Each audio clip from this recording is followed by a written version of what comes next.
आगे food chain जो तुम्हारे इसमें भी है, हम लोगों ने अभी थोड़ी चर्चा की भी थी फूड चेन की, तो उसकी हम लोग बात अभी करते हैं और उसके बाद और एक जो है उसकी हम लोग चर्चा करेंगे आगे, ठीक है। अब फूड चेन देखिए, फूड चेन हमारे यहाँ बहुत तरह के हैं और उसकी चर्चा मैं नहीं करूंगा। जो अभी Saurabh Gupta, you are not visible.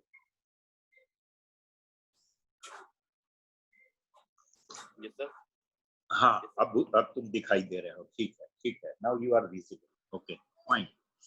तो मैं कह रहा था कि फूड चेन की हम लोग बात करें, लेकिन फूड चेन में अभी हम लोगों ने थोड़ी बहुत बातचीत की थी। तो हम लोग देखिए फूड चेन में हम लोगों ने प्रोड्यूसर, कंज्यूमर और इसकी बात की है, डिकम्पोजर। तो हम लोग अब फूड चेन की बात करते हैं, उस फूड चेन की जो food chain Hasan Sabri, you are also not visible. तो हम लोग उस फूड चेन की अब बात कर रहे हैं जो फूड चेन विभिन्न हैबिटेट्स में, उसकी हम लोग बात करेंगे। और इकोलॉजिकल पिरामिड की भी हम लोग बात करेंगे, जो फूड चेन में इकोलॉजिकल पिरामिड। देखिए फूड चेन बहुत सारे, एक फूड चेन वो है जो पृथ्वी पर है मतलब पृथ्वी पर मतलब जमीन पर है। एक फूड चेन है जो डेजर्ट में है। एक फूड चेन है जो पहाड़ों पर है। एक फूड चेन है जो पानी में है। तो इन सब के कैरेक्टरिस्टिक्स अलग हैं, लेकिन अगर हम बेसिक स्ट्रक्चर देखेंगे इनका, तो वो बेसिक स्ट्रक्चर एक जैसा है। अब देखिए कहीं घास है तो घास को ग्रास, ग्रास है प्रोड्यूसर, वहां पर ग्रास हॉपर्स मिलेंगे। ग्रास हॉपर, ग्रास हॉपर आपने देखा होगा, वो जो अभी टिड्डी आई हुई है ना, टिड्डे टिड्डे जो आए हुए हैं जो खेतों को खराब कर रहे हैं, मालूम है? हेलो, आपको पता है? अभी हमारे यहाँ हाँ, तो अभी पाकिस्तान में उसकी, पाकिस्तान सरकार ने, इमरान ने कहा है कि बिरयानी बना के खाओ उसकी तुम लोग। तो वहां सभी पकड़ पकड़ के उसको बिरयानी बना देते हैं और बिरयानी बना के खा रहे हैं पाकिस्तान में। सही में सर? हाँ हाँ, अरे बहुत सारा टीवी पर दिखाया, बिरयानी भी दिखाई, पकी हुई बिरयानी उसकी। तो वो इमरान ने ही कहा था कि आप मारो और 20 रुपए किलो सरकार खरीदेगी, और सरकार उसको खरीद रही है। जो भी मारता है किसान या और भी कोई, तो उसको मार के और देता है, वो सरकारी के हाथों बेच देता है, प्रशासन के हाथों। वो खरीद लेते हैं और वो मुर्गी वालों को बेच देते हैं। तो मुर्गी को खिलाया जाता है वो, तो मुर्गी का बताया जा रहा है कि उससे ज्यादा अंडे मुर्गी देगी, और मुर्गी खुद भी तंदुरुस्त होती है तो उसकी भी कीमत ज्यादा मिलेगी। इसलिए वो जो टिड्डे है वो सरकार ने इस तरह से वहां एक चेन बनाया हुआ है। और जो लोग खाते हैं वहां तो बिरयानी तो खा ही रहे हैं। चाइना में तो अगर खाते तो कच्चा ही खा जाते, चाइना में तो बिरयानी बनाने की भी जरूरत नहीं पड़ती। तुम लोगों में से कार्निवोरस कितने हैं? सर अच्छा, मतलब ज्यादा नहीं, कभी कभार। ओके। सर कार्निवोरस होंगे कि ओमनिवोरस होंगे? हाँ, ओमनिवोरस, हाँ omnivorous, yes, omnivorous. Omnivorous, right right right right, you are right, शाकाहारी मांसाहारी ओमनिवोरस। हाँ, आदमी तो एकदम पूरी तरह से कार्निवोरस तो हो भी नहीं सकता है। एक ईदी अमीन हुआ था, तानाशाह। ईदी अमीन कहता था कि हमने 2 बार आदमी का मांस खाया लेकिन अच्छा नहीं लगा, इसलिए हमने छोड़ दिया आदमी का मांस खाना। वो बहुत बड़ा तानाशाह था ईदी अमीन। एनीवे, आप लोगों को भी टिड्डे मिलें तो आप देखिएगा टेस्ट करके कैसा लगता है। No sir. अब तो यहाँ आ गए हैं ना हिंदुस्तान में, पाकिस्तान से निकल के अब हिंदुस्तान में आ गए, और पाकिस्तान में भी अभी बहुत है जी। तो अब देखिए आपकी ये ग्रास हॉपर जो है वो करीब करीब उससे थोड़े छोटे हैं, टिड्डे से थोड़े छोटे हैं, लेकिन ग्रास हॉपर भी उसी तरह के दिखाई देते हैं। तो ग्रास हॉपर घास खाते हैं, उसी में खेलते कूदते हैं। बर्ड्स जो हैं उनको खा जाती है, ग्रास हॉपर्स को। फिर ये भी मेढक उनको खाते हैं, छिपकलियां खा जाती हैं उनको स्नेक खा जाते हैं। तो अब जो है इसमें कहा जाता है कि प्रोड्यूसर जो है उसका कंज्यूमर कौन है, तो प्राइमरी कंज्यूमर कौन है? तो प्राइमरी कंज्यूमर हो गया ग्रास हॉपर, घास को खाता है। उसके बाद ग्रास हॉपर का सेकेंडरी कंज्यूमर फिर हो गया बर्ड्स, जो चिड़िया है वो, मेढक हैं वो, छिपकलियां हैं वो, ये सेकेंडरी कंज्यूमर है। उसी तरह से स्नेक जो है वो टर्शियरी कंज्यूमर है, यानी ग्रास हॉपर को मेढक खाया और मेढक को स्नेक खा गया, यानी सांप खा गया। तो इसी तरह से सांप को नेवला मार के खा जाता है, या सांप को आदमी भी खाते हैं, मतलब जो बंजारे हैं वो सांप खाते हैं। वैसे चीन में सांप बहुत चाव से खाया जाता है, आप लोगों को मैं बता दूं, उसका ऊपर का हिस्सा काट देते हैं जो विष वाला हिस्सा होता है और उसको खाते हैं, बिकते हैं सांप वहां मतलब जो मांस का बाजार है वहां सांप बिकते हैं। चींटियां बिकती हैं, चींटियां भी बिकती हैं वहां। वैसे चींटियां मैं बताऊं आपको कि यहाँ जो हमारा नॉर्थ ईस्ट है, नागालैंड में मार्केट में जो फ्लैश मार्केट है उसमें चींटियां बिकती हैं, छोटे छोटे, और मतलब पिल्लू जैसे और कुछ जीव है वो बिकते हैं, खाते हैं उसको। चींटियों को भून के खाने की प्रथा है वहाँ नागालैंड में काफी चींटियां मिलती हैं बाजार। तो इस तरह से एक चेन ये है।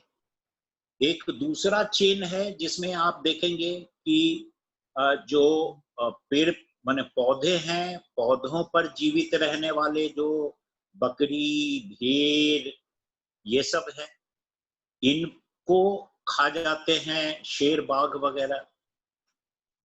तो ये एक चेन बनता है।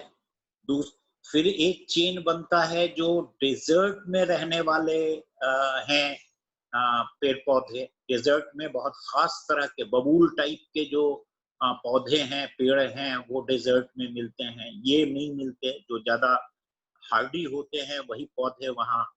तो उनको, उनकी एक चेन बनती है, उनको खाने वाले, फिर उनको खाने वाले। डेजर्ट में स्नेक्स भी होते हैं, तो वो फिर चूहों को खाते हैं और भी। तो एक ये फूड चेन बनता है। एक फूड चेन बनता है जो उसमें है, पानी में है, मतलब अलगी, फंगस और ये उनको खाने वाली मछलियां हैं या और भी कुछ जानवर हैं। इसको खाने वाले, फिर छोटी मछलियों को खाने वाली बड़ी मछलियां हैं, उन मछलियों को खाने वाली और बड़ी मछलियां। इस तरह से वहां भी एक पूरा का पूरा चेन है। तो इस तरह से आप देखेंगे कि ये चेन बना हुआ है हर हैबिटेट में, चाहे वो पानी वाला हैबिटेट हो, जंगल हो, या फिर मैदानी इलाका हो, पहाड़ हो, डेजर्ट हो, हर जगह, हर हैबिटेट में एक चेन बनता है। और एक इकोलॉजिकल पिरामिड आप लिख लें, ये काम आएगा आपके। इकोलॉजिकल पिरामिड बनता है, इकोलॉजिकल पिरामिड। और ये जो इकोलॉजिकल पिरामिड है, इसमें उसी तरह से सन की एनर्जी से वो आए, प्लांट आए। इसको प्राइमरी प्रोड्यूसर कहा गया, प्राइमरी प्रोड्यूसर। फिर प्राइमरी कंज्यूमर आ गया, प्राइमरी कंज्यूमर है हर्बीवोरस, यानी जो शाकाहारी हैं जानवर और मनुष्य, वो प्राइमरी कंज्यूमर कहे जाते हैं। और ये जो लेवल है, primary producer, primary consumer, secondary consumer, tertiary consumer, मतलब प्राइमरी प्रोड्यूसर हो गया, सूरज की रोशनी से की मदद से जो प्लांट्स उगते हैं, घास उगती है, वो प्राइमरी प्रोड्यूसर हो गया। फिर प्राइमरी कंज्यूमर हुआ, हर्बीवोरस जो है वो प्राइमरी कंज्यूमर हुआ, यानी घास खाने वाले। और ये जो लेवल है इसको ट्रॉफिक लेवल कहते हैं, TROPHIC, ट्रॉफिक लेवल। लेवल है, ये स्तर है। एक स्तर है प्राइमरी प्रोड्यूसर, पहला स्तर हुआ। नीचे से अगर आइए, क्योंकि ये पिरामिड बनता है, ये पिरामिड, इन्वर्टेड नहीं, सिंपल पिरामिड, नीचे चौड़ा ऊपर सकड़ा। तो सबसे नीचे जो पहला है वो प्राइमरी प्रोड्यूसर है, सूरज की रोशनी की मदद से प्लांट, घास वगैरह, हर्ब्स, ये। अब प्राइमरी कंज्यूमर हो गया हर्बीवोरस, ये देखिए फूड चेन है। प्राइमरी कंज्यूमर हो गया हर्बीवोरस, सेकेंडरी कंज्यूमर हो गया कार्निवोरस, सेकेंडरी कंज्यूमर हो गया कार्निवोरस, और टर्शियरी कंज्यूमर हो गया ओमनीवोरस। और उसके बाद डीकंपोज होता है, वो डीकंपोजिशन होता है और सॉइल में चला जाता है। ये जो पिरामिड है, ये जो पिरामिड है, ये पिरामिड इकोलॉजिकल पिरामिड के नाम से जाना जाता है। ठीक है, कोई कंफ्यूजन? कोई कंफ्यूजन? No sir. ठीक है सर। तो ये इकोलॉजिकल पिरामिड है। अगर मान लीजिए आपसे पूछा जाए एग्जामिनेशन में इकोलॉजिकल पिरामिड क्या है, तो ये फूड चेन का ही पिरामिड है जिसको इकोलॉजिकल पिरामिड कहा गया है। और वो इकोलॉजिकल पिरामिड इंपॉर्टेंट है, इसलिए मतलब you should know about it. Ecological pyramid के बारे में जानना चाहिए, क्योंकि ये ecological pyramid, this is food chain, basically food chain in different habitat, in different habitat of the earth, अलग अलग हैबिटेट।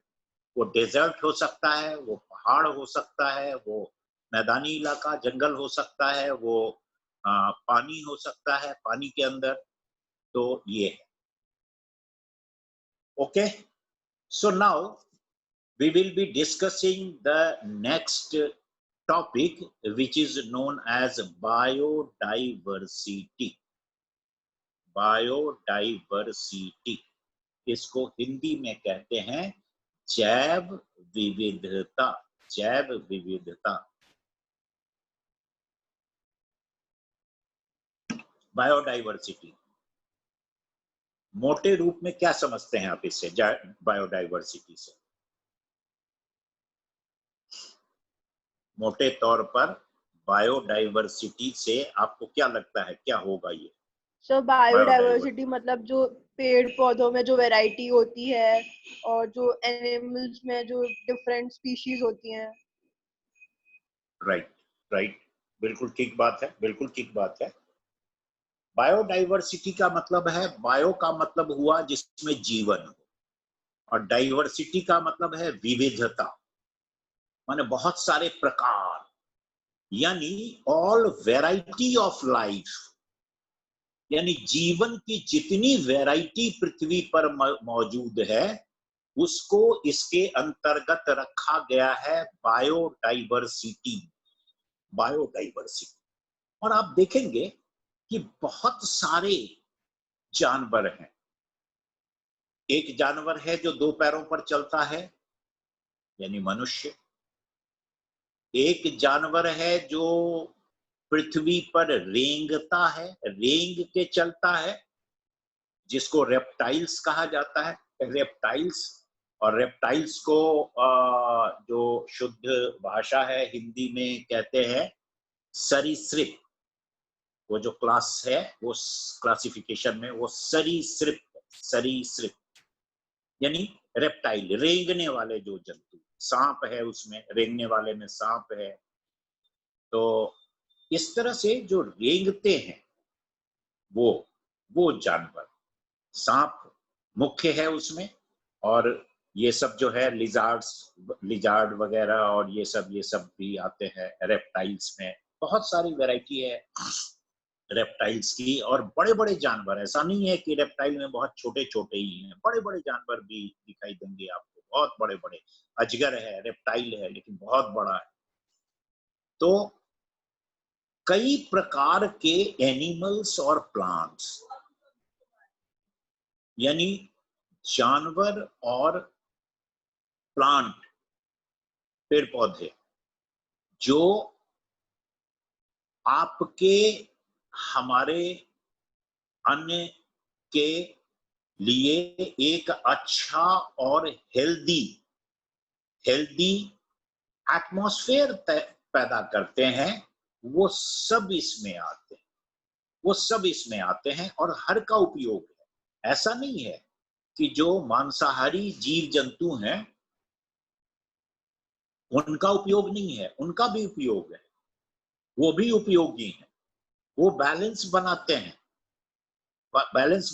अब देखिए आप, कितने तरह के क्रॉप हैं, कितने तरह के क्रॉप हैं, कितनी तरह की स्पेसीज हैं एनिमल्स की, और जो नेचुरल, ये क्या करते हैं, ये जो स्पेसीज हैं प्लांट्स की, ये जो स्पेसीज हैं एनिमल्स की, ये दे ensure natural sustainability for all life form,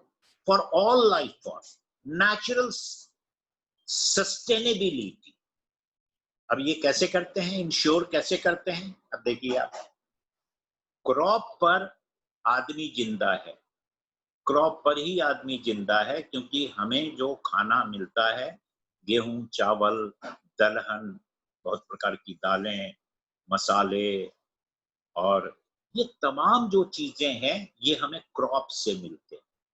अब इतने क्रॉप अगर नहीं होते तो, और जितनी ज्यादा वैरायटी है, जितनी ज्यादा वैरायटी होगी उतना ज्यादा हमें जीवन का सपोर्ट मिलेगा। बाजरा खाने वाले, अब जिस इलाके में बाजरा उपजता है बाजरा खाते हैं, जिस इलाके में गेहूं उपजता है गेहूं खाते हैं, जहां चावल ज्यादा, धान उपजता है वहां चावल ज्यादा खाते हैं। बंगाल में आप देखिए रोटी बहुत कम खाई जाती है, इसलिए कि चावल ज्यादा पैदा होता है वहां। तो इस तरह से जहां जो पैदा होता है वो हमें किसी न किसी रूप में हमारी लाइफ को सपोर्ट कर रहा है, तो ये क्रॉप करता है। इसी तरह से बहुत सारी जो स्पेसीज एनिमल की हैं, एनिमल है, पीसेज हैं, मतलब मछली के जो प्रकार हैं पीसेस ये हैं। इसी तरह से माइक्रो लिविंग है, तो बहुत जो छोटे छोटे सूक्ष्म जीव जंतु हैं, बहुत सूक्ष्म जीव जंतु, कुछ तो ऐसे भी हैं जिनको आप माइक्रोस्कोप के बिना देख नहीं सकते, नंगी आंखों से नहीं देख सकते, इस तरह के हैं बहुत सारे, जिसमें बैक्टीरिया भी है, बहुत तरह का बैक्टीरिया भी है। तो इस तरह से एक एस्टीमेट है जो मैं आपसे अभी शेयर कर रहा था पिछली क्लास में, जो हम लोग बात कर रहे थे कि 50 मिलियन से ज्यादा, 50 मिलियन से ज्यादा, 10 मिलियन का कितना होता है, 1 मिलियन कितना होता है, 1 मिलियन 10 लाख, 1 लाख, 10 मिलियन कितना 10 लाख सर, 1 मिलियन होता है 10 1 लाख। मिलियन, एक मिलियन 10 लाख हो जाएगा, तो 10 मिलियन कितना होगा, 1 करोड़, 1 करोड़, 1 करोड़। तो 50 मिलियन कितना हो जाएगा, 50 मिलियन से 5 करोड़, 5 करोड़, 5 करोड़। तो आप समझ लें कि 5 करोड़ स्पेसीज इस पृथ्वी पर मौजूद हैं, जो प्लांट की शक्ल में है, एनिमल की शक्ल में है, माइक्रो ऑर्गेनिज्म की शक्ल में है, माइक्रो ऑर्गेनिज्म की शक्ल में, जिसमें इस पूरी दुनिया में 50 मिलियन, 5 करोड़ स्पेसीज हैं, सब मिला के, प्लांट, एनिमल, माइक्रो ऑर्गेनिज्म वो हैं जिनको आप माइक्रोस्कोप से देख सकते हैं, नंगी आंखों से नहीं देख सकते। जैसे बैक्टीरिया उसमें है, बैक्टीरिया एक बहुत इंपॉर्टेंट है। तो और बैक्टीरिया फायदेमंद भी है, हमारे लिए उपयोगी भी है। आप लोगों में से दही कितने लोग खाते हैं? दही, दूध को जमा के दही, मुझे लगता है सभी खाते होंगे। किसी को दही नहीं भी अच्छा लगता है क्या? किसी को दही है जो कोई बिल्कुल दही ना खाता हो? दही जमता कैसे है ये बताएं आप। दूध से दही कैसे बनता है? दूध से को जो सड़ा दही, के सर, दूध को क्या करती हो? दूध मतलब दूध को रखा जाता है तो उसमें जब रात को कुछ बैक्टीरिया फॉर्म होते हैं।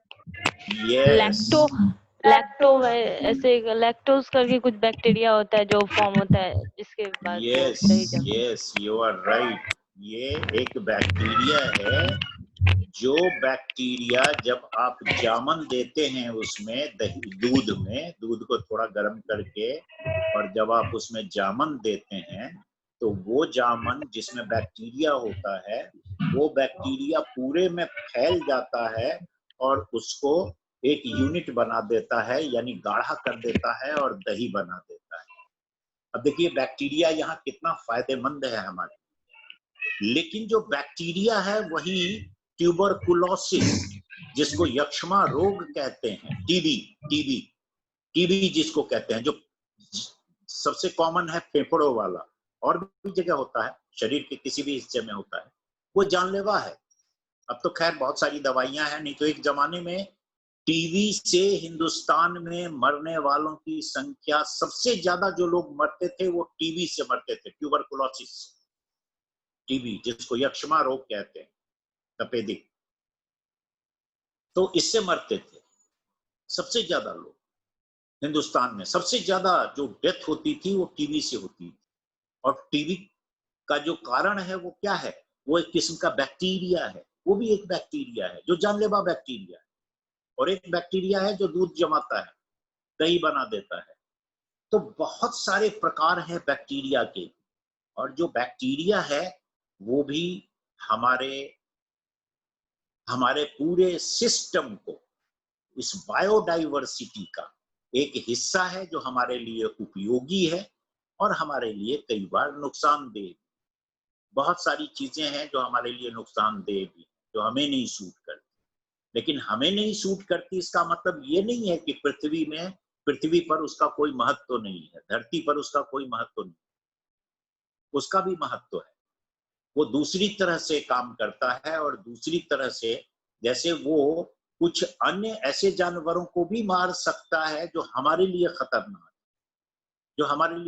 है, जैसे देखिए आप चूहे अगर बहुत हो जाए इस धरती पर, बहुत ज्यादा चूहे हो जाए, तो एक समय ऐसा आएगा जब एक फसल, आपका धान नहीं पैदा होने देंगे, गेहूं नहीं पैदा होने देंगे, दलहन नहीं पैदा होने, सब खा जाएंगे।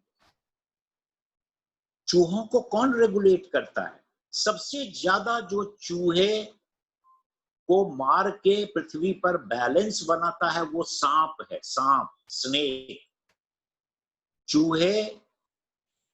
सबसे ज्यादा चूहे सांप के द्वारा खाए जाते हैं, वो बैलेंस बनाता है। फिर बिल्लियां मारती हैं चूहों को, बिल्लियां खाती हैं चूहों।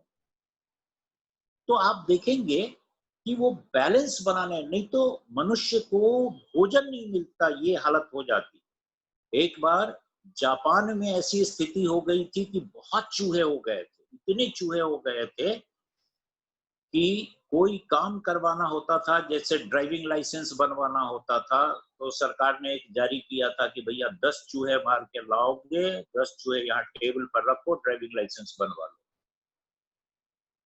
मतलब उसको खत्म करने के लिए इस तरह से एक कार्य योजना बनाई गई कि चलो लोगों को प्रोत्साहित करो कि वो मारे। तो बैलेंस बनाना, कोई एक जीव बचेगा तब जब बैलेंस बनेगा।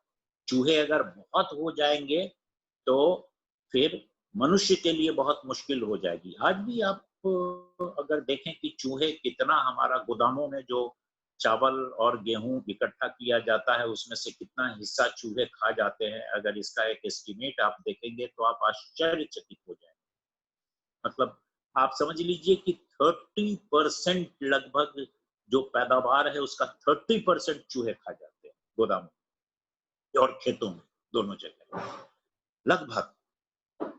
तो आप सोचिए कि बहुत चूहे हो जाए तो ये है कि ये जो बैलेंस है, ये बैलेंस बनाना इस बायोडाइवर्सिटी में, मतलब हर जीव जंतु के लिए एक बैलेंसिंग फैक्टर तय किया गया है, और वो जो बैलेंसिंग फैक्टर है वो अपना काम करता है, और उसकी वजह से हमारे यहाँ जीव जंतु और ये सारी चीजें एक उस बैलेंस में बचती हैं और सबको जीने का मौका मिलता है। नहीं तो अगर ये नहीं हो तो पता लगे कि कोई एक स्पेसीज साफ हो गया। लेकिन पॉल्यूशन से बहुत सारी स्पेसीज खत्म हो गई हैं, कई स्पेसीज खत्म हो गई हैं इस बायोडाइवर्सिटी में। क्रॉप की कुछ स्पेसीज, मतलब प्लांट्स की कुछ स्पेसीज खत्म हो गई, एनिमल्स की कुछ स्पेसीज खत्म हो गई। ये चिंता की बात है। आगे जब हम पॉल्यूशन वगैरह की बात करेंगे तो इसकी भी चर्चा करेंगे। तो ये है। आप लोगों के पास कोई सवाल है तो पहले हम सवाल की बात कर लेते हैं, उसके बाद फिर हम आगे बढ़ेंगे। अभी 5 मिनट वक्त है, 6 मिनट है हम लोगों के पास। We have 6 minutes। ठीक है।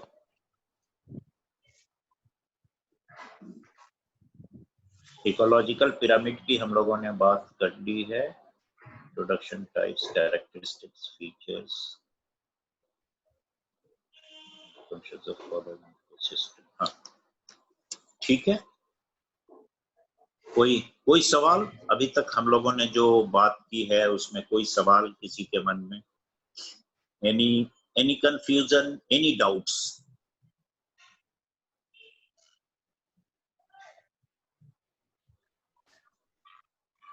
नहीं?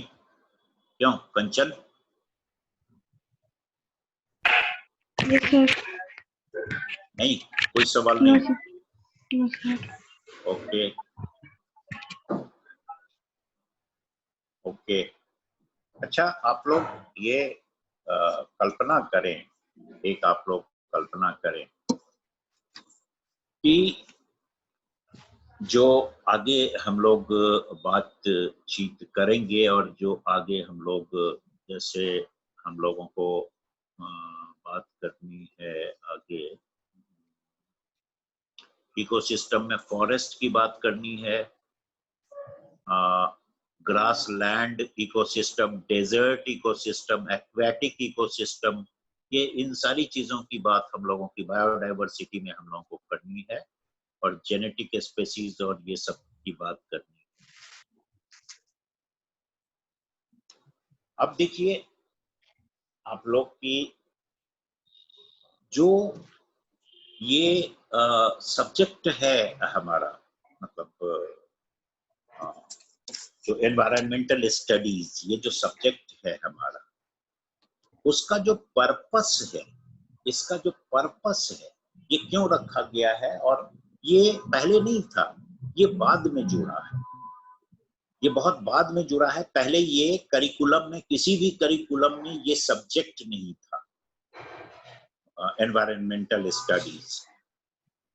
बहुत पहले की बात मैं कर रहा हूं, लेकिन हाँ, मतलब पिछले लगभग 50 वर्षों से, लगभग 50 या 40 वर्षों से इस बात की जरूरत महसूस हुई कि लोगों को जानना चाहिए कि हम अपने पर्यावरण को किस तरह से नुकसान पहुंचा रहे हैं, माने how we are destroying the nature, how we are playing with our lives. हम अपने जीवन से खुद खेल रहे हैं, जैसे लोग आग से खेलते हैं वैसे हम आग से खेल रहे हैं, और अल्टीमेटली उसका असर ये हो रहा है कि हमारे पे ही सारी चीजें आके गिर रही हैं, मतलब हम अपने जीवन को ज्यादा कठिन बनाते जा रहे हैं क्योंकि हम एनवायरनमेंट के साथ खेल रहे हैं, एनवायरनमेंट को हम नष्ट कर रहे हैं। अभी देखिए, कुछ आपने भी देखी होंगी, सोशल मीडिया पर भी बहुत सारी चीजें आ रही थी, टेलीविजन पर भी बहुत सारी चीजें दिखाई जा रही थी, अभी अखबार में भी छपा है कि ये जो लॉकडाउन पीरियड था अब तो खत्म हो गया, अब तो फिर पुरानी शैली में बहुत सारी चीजें अब चलने लग गई हैं कल से 8 तारीख से। लेकिन इसके पहले जो लॉकडाउन का पीरियड था, उस लॉकडाउन के पीरियड में इस तरह की तस्वीरें आती थी कि देखिए जो हिमालय पुराने जमाने में मतलब आप ये समझे कि आपके दादाजी के पिताजी बताते होंगे कभी कि हमारे यहाँ से हिमालय दिखाई देता एक जगह से, और वो हिमालय उसके बाद उनकी बाद की पीढ़ियों ने नहीं देखा। अभी ये जो लॉकडाउन का पीरियड चला है उसमें बहुत दूर से जो लोग कहते थे कि यहाँ से कभी हिमालय दिखाई दिया करता था, वहां से हिमालय, जो खास करके ये बिहार का क्षेत्र है, ये उत्तर प्रदेश का एक बड़ा सा इलाका है वो, और कुछ और इलाकों से, वहां से हिमालय दिखाई दिया करता था, लेकिन बीच में वो एकदम से दिखना क्यों? पॉल्यूशन के कारण।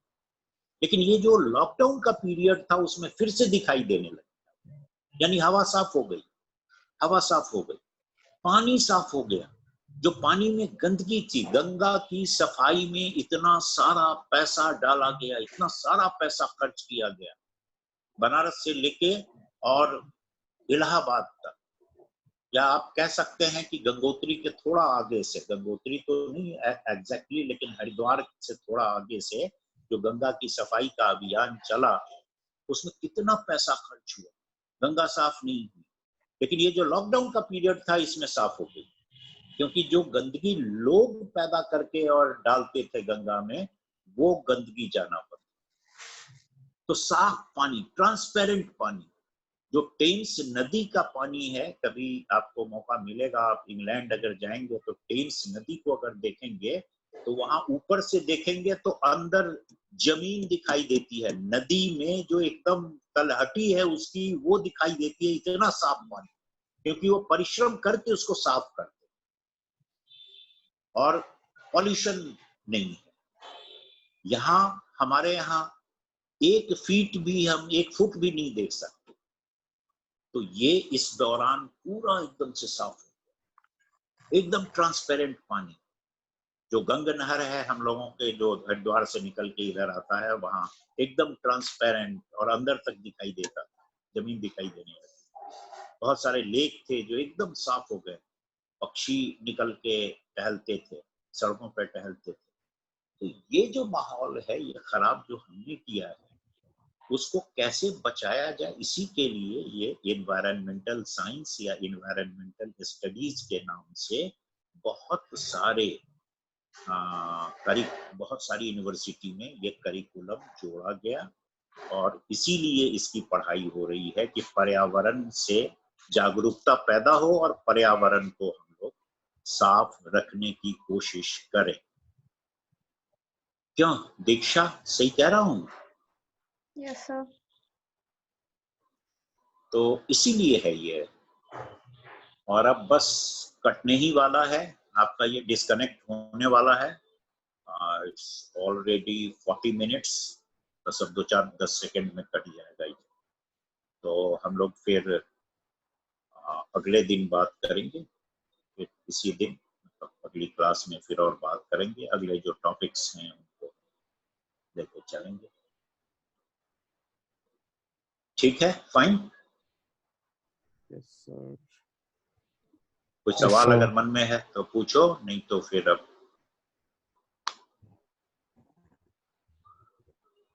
No questions? No sir. Okay, क्यों प्रेरणा, एनी क्वेश्चन? सर ठीक है फिर।